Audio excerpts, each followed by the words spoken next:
This was the old Vicksburg train depot in the spring of 2011.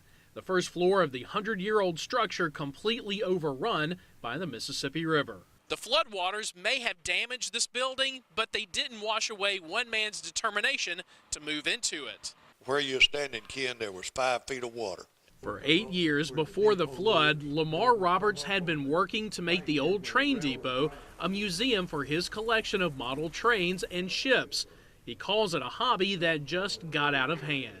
I had 33 models at home and 13 original paintings, and my wife said, find them a home or find me one. The month the flood hit was when we were supposed to move in. So we had to wait 3 more months so it could be cleaned and refinished.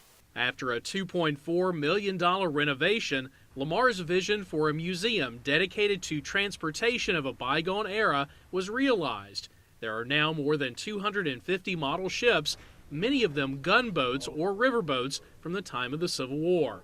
It's now the second largest collection of its kind in the South. And we've tried to combine that into telling the story of Vicksburg. Vicksburg was influenced by the riverboat traffic, then it was influenced by the war, then it was influenced by rails. The exhibits include 3 model trains running through a miniature landscape of Vicksburg. There's also a layout of nearby battlefields depicting the siege of Vicksburg, and the newest project will be a cityscape, a view of the town as it would have been seen from the river in 1900. Most of the displays are put together by museum curator Dave Benway.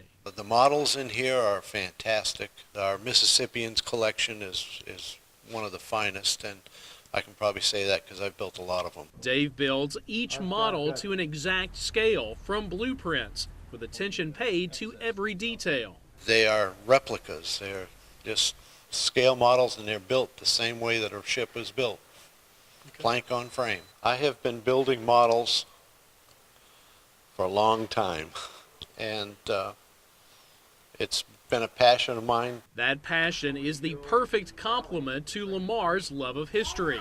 Together, they've created a special place for visitors to begin their tour of the city of Vicksburg. From the Old Depot Museum, I'm Ken South for Southbound.